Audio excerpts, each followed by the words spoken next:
Welcome to What Works, where nonprofit leaders share real stories about what makes impact possible and their organizations thrive. Because success has patterns, and we discover those together as we talk and learn. I'm your host, Marla Moody. I'm a leadership coach who came from the nonprofit world.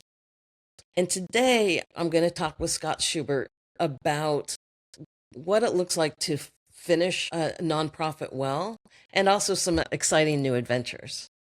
So, Scott, please tell us what works. Welcome, Scott. Yeah, thanks so much for having me. I'm Scott Schubert. I've been the CEO for an organization called Metropolitan Development Council. We're a nonprofit that was really focused on kind of anti-poverty work, helping people towards self-sufficiency. And that was done through housing, education, employment services. We had the only detox facility that wasn't a hospital, and then also really focused on energy assistance. So we were a community action agency that was focused on serving the Tacoma Pierce County region. We served about 13,000 individuals any given year. And then, like you had mentioned, I'm in the process of my own transition to a new, actually for profit, that's focused on helping nonprofits and government agencies integrate and automate more some of the technology that's been advanced around like conversational tools, conversational AI. So basically got an opportunity to see kind of what's happening on a national level as well. So really excited about that. Well, Scott, I've been looking forward to this time. Tell me a little bit about what is it like being in the sector that you were mentioning that's so multifaceted, and there's so many pressures on what's going on right now. Just first of all, how was it being in that sector and keeping hope? I think one of the things that was really challenging is as you're the CEO or executive, like you have to hold so many different plates at one time. And so I think that was something that I was learning how to balance. So you are a um, HR consultant, you are a finance guru, you are a fundraising machine. So like you're having to do all of that plus also just stay in compliance. And I was actually filling out all of our grant applications because it was something that I knew we need to do as an organization to get into a better financial situation.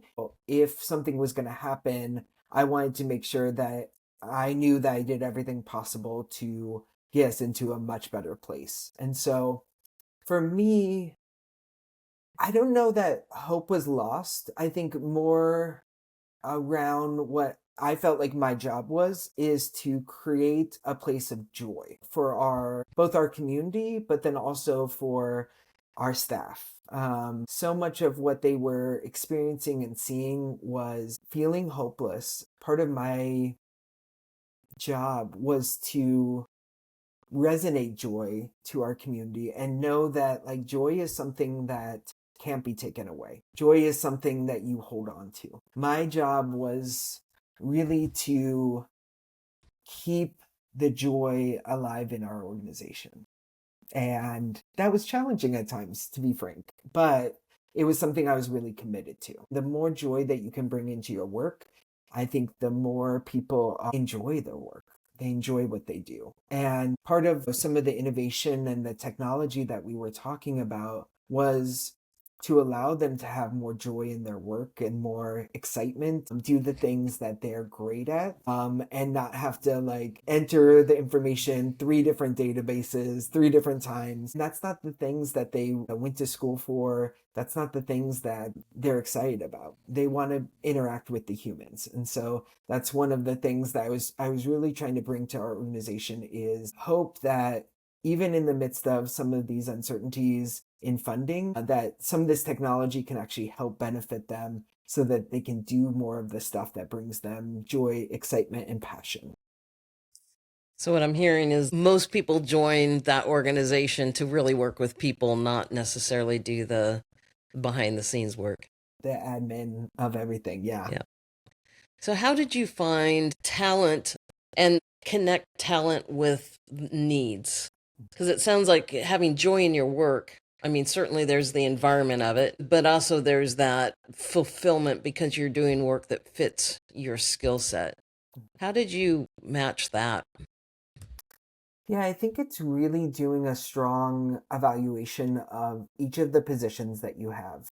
Because I think what leaders are afraid of sometimes is to change up people's work.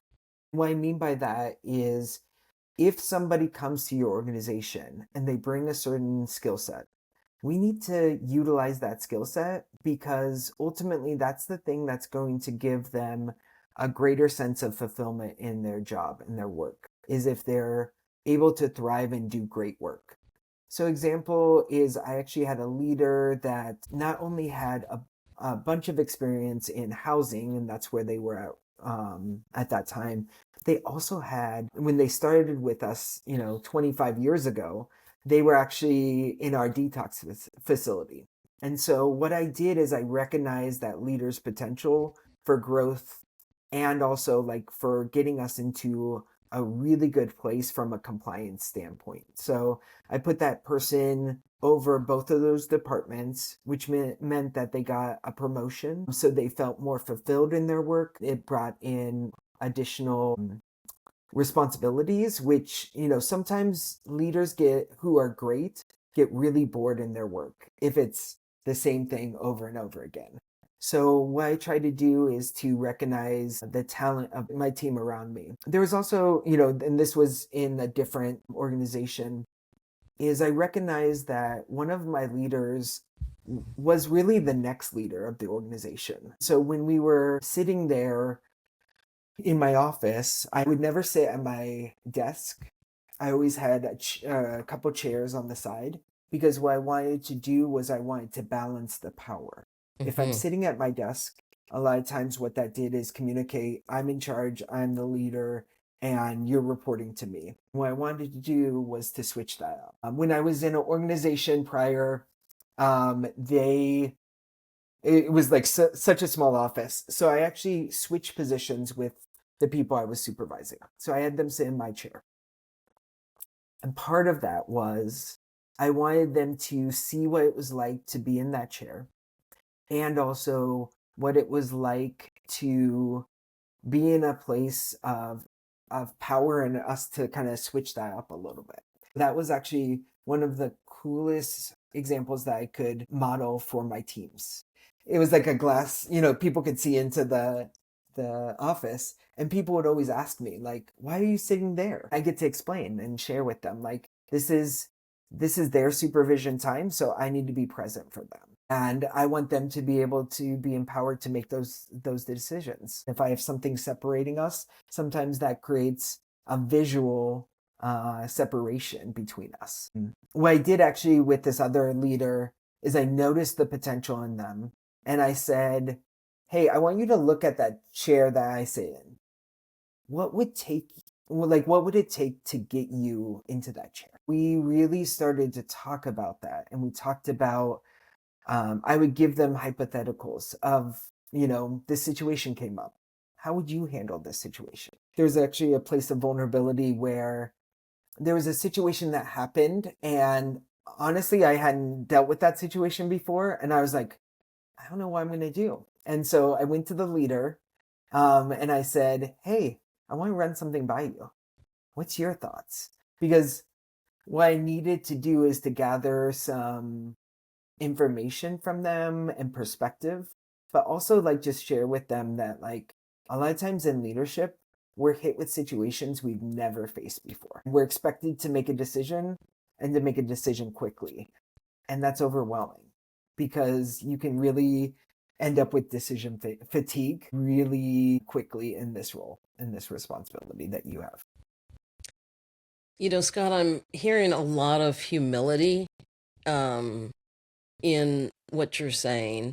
Many times leaders need to play this power play because of maybe insecurity they have of what if I don't make all the decisions? Like that misunderstanding that a leader isn't to make all the decisions, the leaders is to lead, to build up, to make everybody better than they were before, and to bring that clarity. What I'm hearing is even that positioning of chairs helped brought clarity, because it wasn't about this power differential.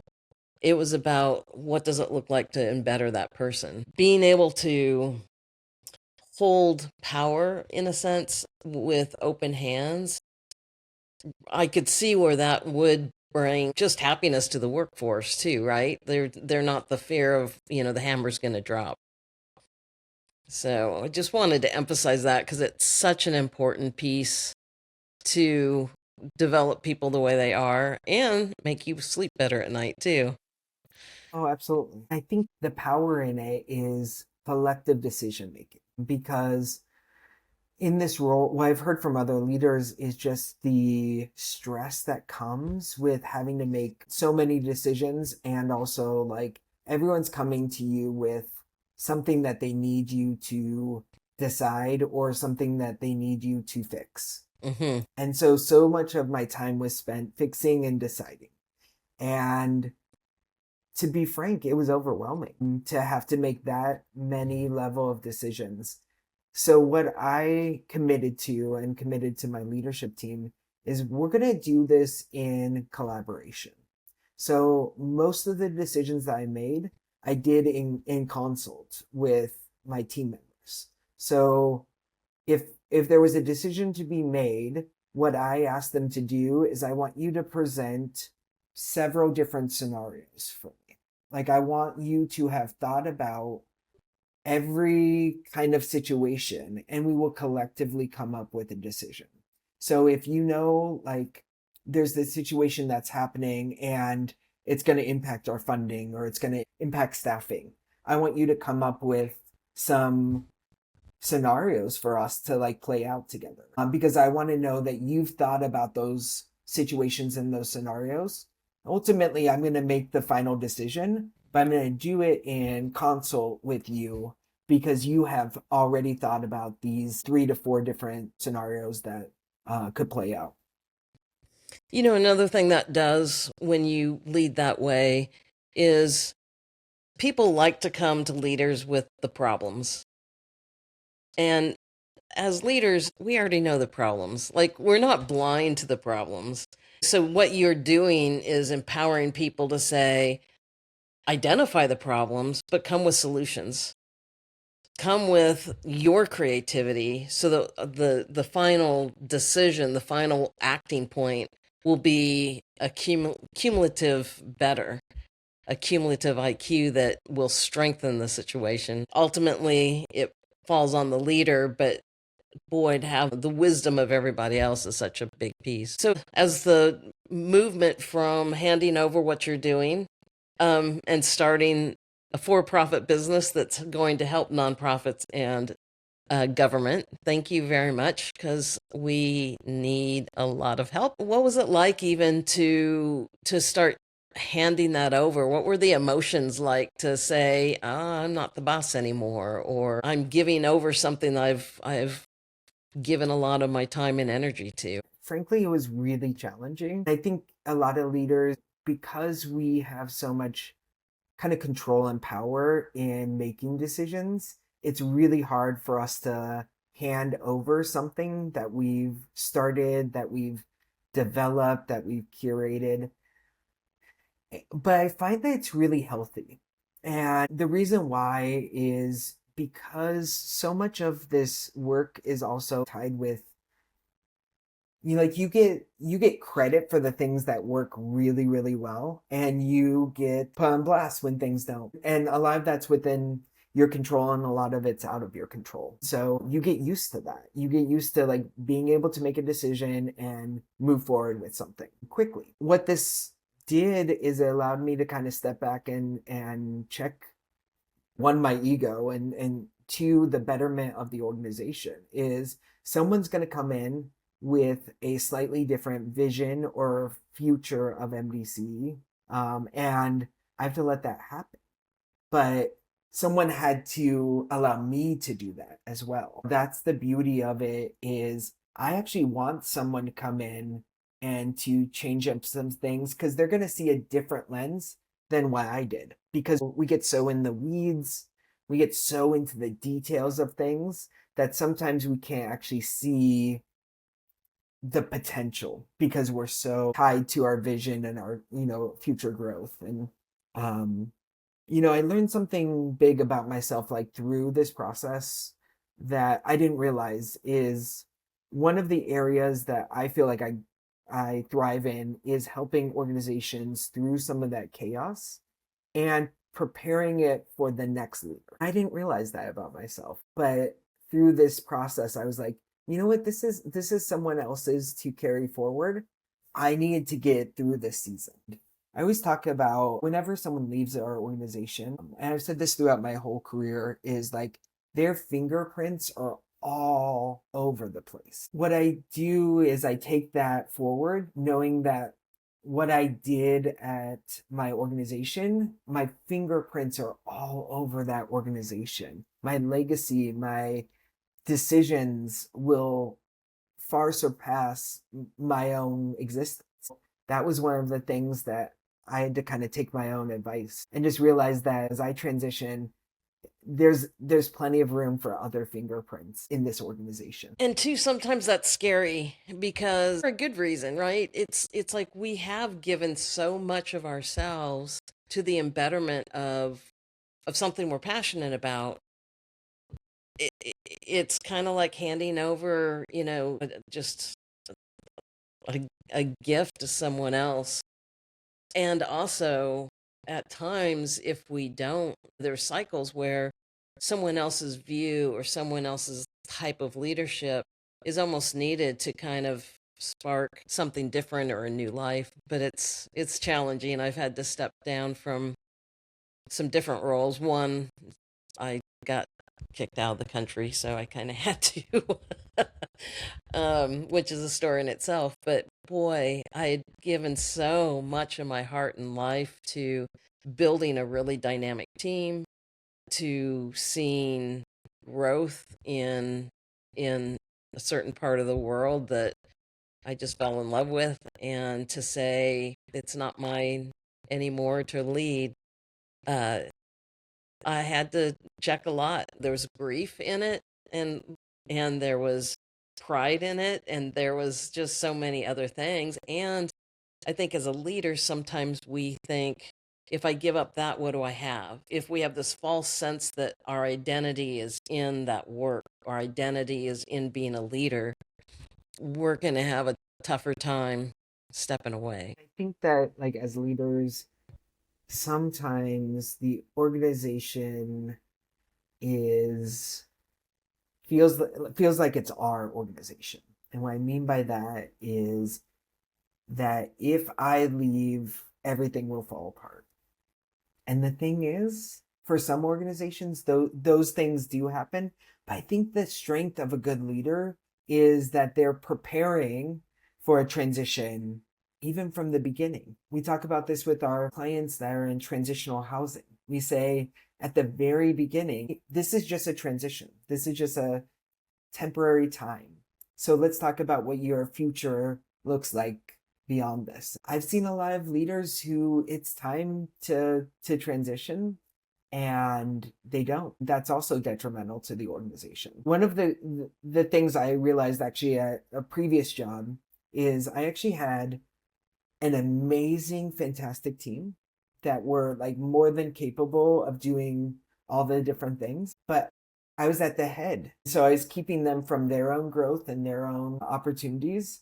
They actually had more to contribute to the organization than I did at that point. And so I, ended up stepping away from that organization with the idea that, like, hey, this is actually a really fantastic team that's ready to take this on and to lead. I think that's what we don't reflect on enough as leaders is like that sometimes we're preserving our own interests and we're not willing to say that it's time to move on so that other people can lead because we feel like we can do it the best or our way is the best way. And frankly, that isn't always the case. Sometimes it is, and we make really good decisions, but a lot of times it's not. Realizing that and having enough humility to say like, hey, we have this figured out, and this org or this place doesn't need me anymore, and that's okay to say. That's almost the Achilles heel of a leader is the fact that we've been successful, right? So it lures us into thinking that, wow, uh, maybe this is something that we are doing good and no one else can do it better. At the end of my last role, or about halfway through, I got a really good coach. I'd been coached for a long time, and that's why I became a coach, is the value in it. She really helped me step over some of the barrier that you're just saying. And what does it look like to empower people to the point where, like, I wasn't even invited to meetings anymore, right? Because I didn't need to be. Now, I always came if I felt like I wanted to see what was going on or whatever, but there was so much work that was being done simply by the fact that I was empowering people, keeping vision, having their back. I think a lot of what a leader does is not only vision and saying the hard things, right? Having hard conversations, but also to have people's back, maybe protect them from some things that they don't need to be worrying about.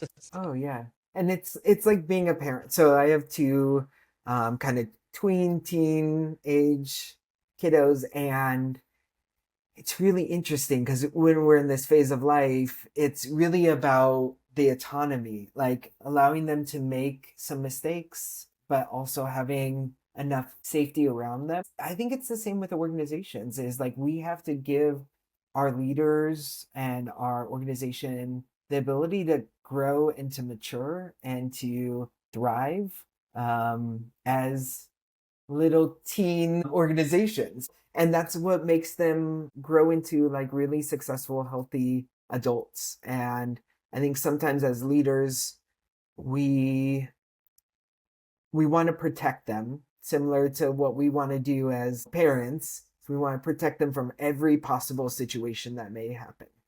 And I think that's not always healthy for our orgs, and that's not always healthy for our kids. So, if you look back at what you've done over the years, so you've obviously led many teams in many places. What is something that you wish you would have done differently that we could learn from? Mm, it's a really good question. I always talk about um, when I started in management and leadership, I always joke that I wouldn't want to be under my leadership, um, because I was a really unhealthy leader. What I mean by that is I was so nervous about making a mistake. I was so nervous about messing something up. I was working way too many hours. I was talking about healthy work life balance and then not living it out. Myself. I think the thing that I wish I would have done earlier in my career is to not put so much pressure on myself and my team. What I learned over a decade of being a nonprofit leader is there's so much that we like self-impose as leaders. So I always talk with my team now about like, is that a deadline that I set, that the funder set, that an outside entity kind of set, or is this a I want to do this now, or I'm putting this pressure on myself? If I went back, I would lead differently, and I would lead with more um, compassion, more empathy. I would lead more in I wouldn't say confidence, but less out of fear. And I think that's one of the things that as I reflect back again, I'm still really close to some of the people I led there during those seasons. I always still apologize because the leadership that I do now is very different than the leader I was then. It's interesting. Empathy and fear really don't coexist. It's almost the oil and water. because when we are fearful, it just takes over. So those are really smart words that you mentioned. Yeah, having more empathy, not leading with fear, or recognizing it and being able to maybe contain it. Growing over time, I'm hearing you've seen yourself grow over that. Those are important things. And as younger leaders, I do think it's important to know kind of where you started. Have fun, laugh. Like, if we're so serious about it, and sometimes, that pressure's put on us, but working too much, it's such a liability and it kills everyone. I don't know of one leader, especially like you said, you're a fundraiser and you're a visionary and you're this and you're that. And then end of the year conversations, and then you have to fundraise. Like, looking back and knowing that that is what a CEO does, Mhm. what does it look like to not work too much? Good question. Yeah, Mic drop. the mic drop right there. Quickly before I answer that question, one thing that I was also thinking about, and I just wanted to share, is I think one thing I also learned in leadership is that my own anxiety or my own timeline, my own stress, a lot of times as leaders we put that on the people that we lead. I think we need to do a better job of recognizing that's mine to hold. I don't need my level of stress to then impact the people I supervise and I lead, because that's what happens a lot of times, and then it just cascades down, and then you create this fearful culture of like, oh, my CEO is like super stressed because of this. Well, that's mine to hold. That's not my finance directors to hold. They have enough stress and anxiety in their control system that they don't also need mine. A lot of times what I had to check is my own sense of my stress and what I'm doing, cascading that down. Because ultimately, I think if that happens, then I'm actually creating a stressful culture for everyone. Then that's when I work harder on. Honestly, like I work more is when I create that stressful culture for my team. I find that when I create a place where everyone can control their own stress and anxiety around their work and their performance, the better the organization thrives. They don't need my stress because they have plenty in their own work. But I think going kind of back to the how do you not overwhelm yourself with work? I think it's a matter of you're going to have seasons which are more stressful and more need more of your attention and time than others. So what I try to do is just really balance those two places, knowing that like I have a lot more evening meetings. So why am I scheduling a meeting at 8 a.m. when I know I have evening things too that are going to take away from my time? So what would it look like for me to not have an 8 a.m. meeting and take, my kid to school and spend that time, with them and getting to develop who they are as a person. So I think it's kind of trying to find as much of that balance as possible. You're never going to find the balance. Actually, my spouse is really good at telling me like, you need to just say no. Like that's okay.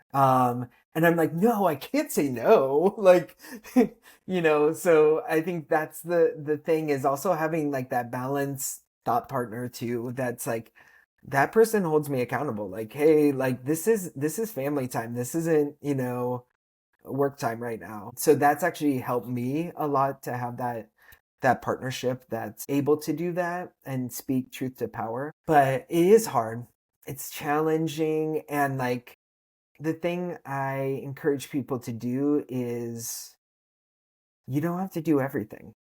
But you're gonna feel like you have to do everything.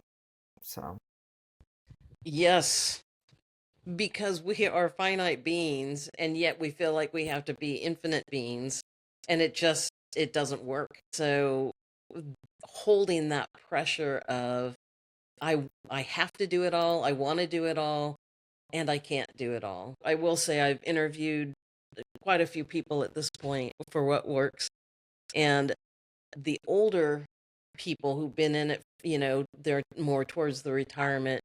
Many of them have said if I would do one thing over, it would be spending more time with my kids. So taking them to school or whatever it is that connects, especially with those tweens, man, they're going to slip away so fast, right? So fast. Soon they're not going They're to be just, talking to you, Scott. I know, At least for 10 and years or so, right? so I might as well talk with them when I can. Yeah, So but that is so I want to emphasize that even from that's one thing you don't want to look back and say, I didn't spend time with my kids. I didn't spend time with my spouse or my, whatever that's important. So, well, um, and can yeah, I just add something that I see in organizations all the time is like someone takes vacation off and they're stressed about taking vacation off. yes, No, like you should absolutely take vacation off. Like you should have PTO and you should model that. Like one of the greatest things that I received is someone's out of office and it talked about, hey, just so you know, I work because they were a consultant, because I work different and varying hours. I may respond at varying times, but I don't want you to feel pressure to respond to me at yeah. that time. And I love that because it sets you up for success. And just, I love that they can have that balance that they can find. But that's what happens, honestly, is like someone's like, hey, I'm going to just bring my work laptop with me and check just to make sure everything's good. And I'm like, you don't need to. Like, Mm. we got it. If something happens, we know how to contact you. But my goal is to not contact you. And so I don't think we do that enough. I don't think we really take PTO because again, it's if I don't do it, something will fall apart. And if it does fall apart for a week while you're gone, then that we have a bigger issue. So Yeah, that's a big thing too, is sometimes we run so lean and we don't have backups, right? One thing I did on my team is at least two people knew. I would put people in teams and I'd try to match up personalities that would complement each other. But it also meant that, yeah, if there's an emergency to, a higher degree, we had backup. And the idea that you can't take time off is, I don't know if it's just a Western thing, but it's certainly not a healthy thing.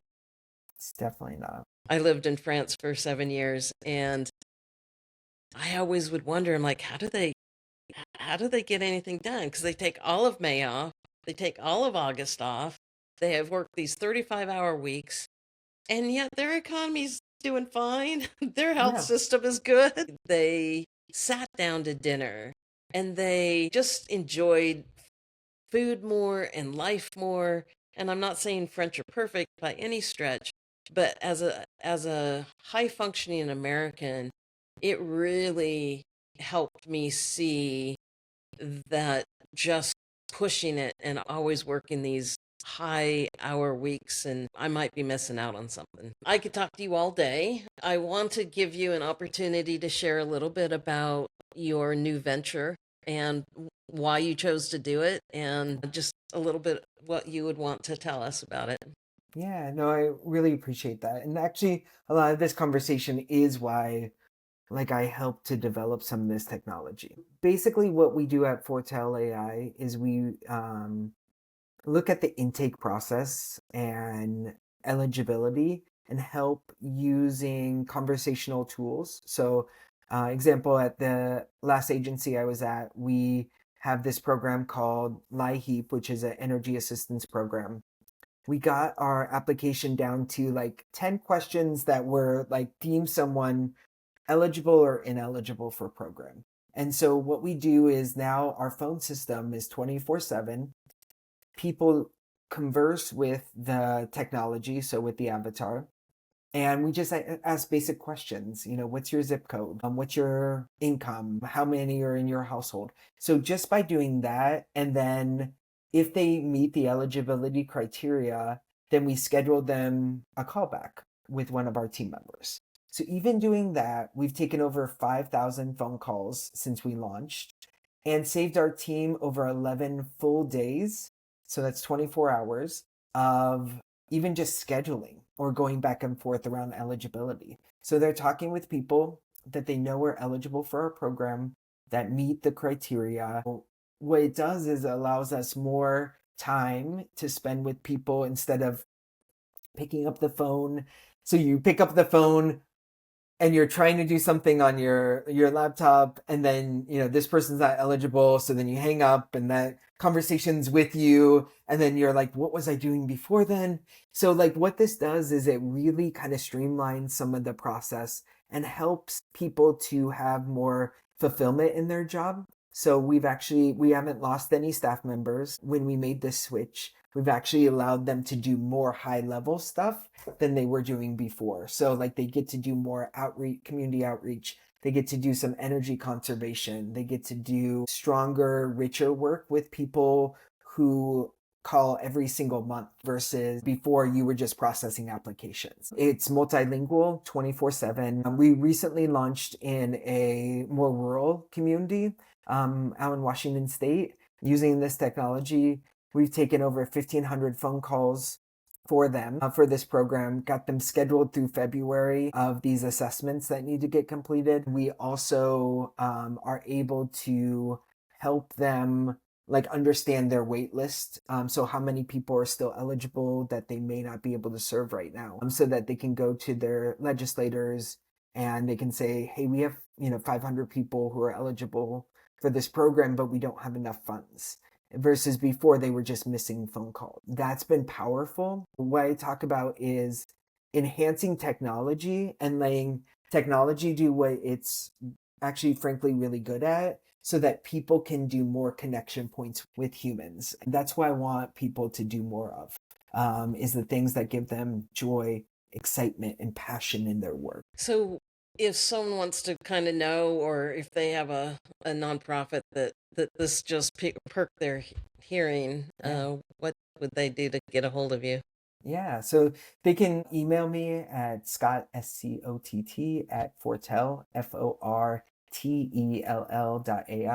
or go on our website, which is fortell.ai, and do a website inquiry. Love to just chat with anyone because this technology can work in multiple different sectors and populations. So the nice thing about it is we all do intake. One of my co-founders and I were talking about is like, you brush your teeth at least 2 times a day, hopefully, for people.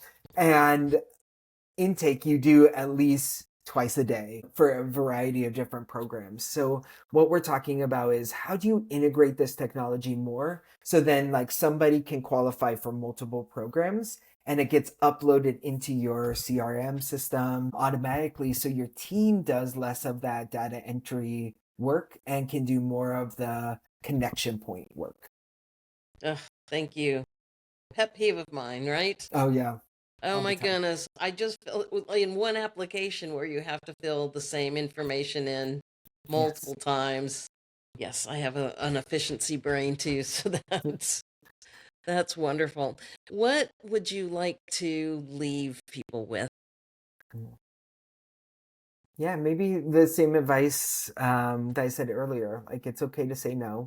Give yourself time to go and spend more time with your family and to take that PTO. That's going to be healthy and that's what's going to keep you sustained as a leader. I encourage you to do it. Like, take that risk, take the email off of your phone. It's okay. They know where to find you. Trust me, they will find you if there's something that really needs to be tended to. Oh, those are wise words. Thank you, Scott, so much. Thank you. Appreciate it.